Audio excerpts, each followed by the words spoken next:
ආයුබෝවන් කියලා පිළිගන්නවා ඔගොල්ලෝ හැමෝම තවත් අලුත් වීඩියෝ එකකට. අද අපි කතා කරන්න යන්නේ මේ දවස්වල ට්‍රෙන්ඩින් ටොපික් එකක් වෙලා තියෙන මේ කොළඹ තියෙන ප්‍රධාන පාසලක ප්‍රධාන පිරිමි විද්‍යාලයක වෙලා තියෙන සිදුවීමක් සම්බන්ධව. මම හිතන්නේ මේ වෙන විට ඔයගොල්ලෝ දන්නවත් ඇති. මම ඒ ගැන චුට්ටක් විස්තරාත්මකව කරුණු කතා කරන්න යනවා.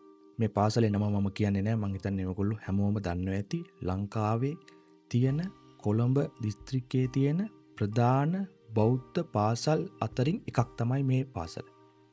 එතකොට මේ පාසලෙන් දේශපාලඥයෝ ඊට පස්සේ ක්‍රිකට් ක්‍රීඩකයෝ ඒ වගේ රටේ නම රැඳු හුඟක් අය බිහි කරලා තියෙන තැනක්.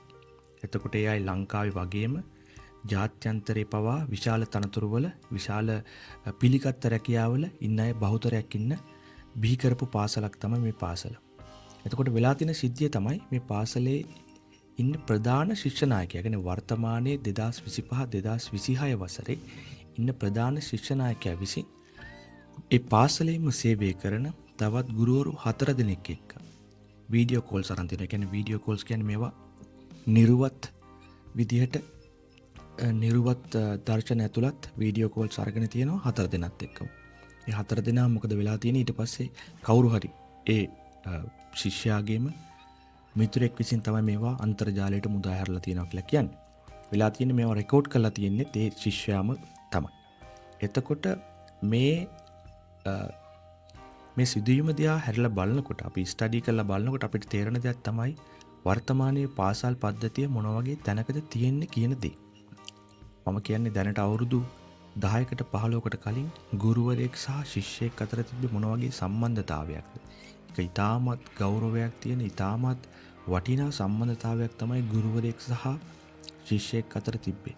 අපි අදටත් අපේ පරණ ගුරුවරයෙක් දැක්කට පස්සේ ඒ දකින්න කොතෙන් අපි තන බලන්නේ නැහැ. අපි ඒ ගුරුවරයාට දන් නමස්කාර කරලා ගෞරව කරනවා. එහෙම තත්වයක් තිබ්බ රටක අද මොන වගේ තත්වයක්ද වෙලා තියෙන්නේ මේ වගේ වීඩියෝස් අපි දකිනකොට. එතකොට මේ තත්වය ඇති වෙන්න බලපාපු කාරණා මොනවද කියලා තවදුරටත් බැලුවොත් මේ ටීවී වල යන ඩ්‍රාමා අපි දැකලා තියෙනවා. ගොඩක් ඩ්‍රාමා තියෙනවා. ගුරුවරයාට ආදරය කරන පන්ති ශිෂ්‍යයා. එතකොට ආදරය කරලා විවාහ යෝජනා අරගෙන ඒ වගේ ඩ්‍රාමා අපේ ටීවී වල කියන්නේ අපේ ප්‍රධාන ටීවී channel වල ගියා. තාමත් යනවා. නිසි නියාමනයක් තිබුණේ නැහැ. රජයෙන් කිසි නියාමනයක් කරුණෙත් නැහැ. ඒ වගේ තිබ්බ දේවල් තමයි දැන් මේ එළියට ඇවිල්ලා තියෙන. කියන්නේ සාමාන්‍යකරණය වෙලා තියෙනවා මේ වගේ දෙයක් වෙනදී. මම හිතන්නේ මේ සිදුවීම ලොකු අයෝපනයක්. කියන්නේ ලොකු ඇස්පෑදීමක් වෙයි අපේ රජයට. ඒ වගේම දෙමාපියන්ට තමන්ගේ ශිෂ්‍යයෝ මොනවද කරන්න කියන දේ ගැන තවදුරටත් ඇහැ ගහගෙන ඉන්න. ඒ කියන්නේ තවදුරටත් අවධානයෙන් ඉන්න වෙනවා ළමයි මොන වගේ දේවල්ද කරන්න කියලා. එතකොට මේ සිදුවීම් පස්සේ වෙන සමාජ පිරිහීම බලන්න මේ පාසලේ නමට හොඳ නැහැ. මේ පාසලේ කීර්තිනාමයට එක ලොකු කැලලක්. ඊට පස්සේ බලන්න මේ විවාහක ගුරුවරු 4 දෙනාට ඉස්සරහට මොනවා වෙයිද? ඒගොල්ලන්ගේ ඒ විවාහ ගුරුවරුන්ට ළමයි ඉන්නවා. ඊට පස්සේ ඒගොල්ලන්ගේ ස්වාමි පුරුෂයන් කොහොමද සමාජයට මුහුණ දෙන්නේ? මේ පාසලේ අනිත් ගුරුවරු කොහොමද අනිත් පාසල් වල එතකොට සමාජයේ ඒගොල්ලෝ මුහුණ දෙන්නේ? ඒතර අනිත් ගුරුවරු දිහාත් මිනිස්සු ඒ විදිහට බලනවා. ළමයි ඒ විදිහට බලනවා. ඒක හිතාමත් නරක පූර්වාදර්ශයක්.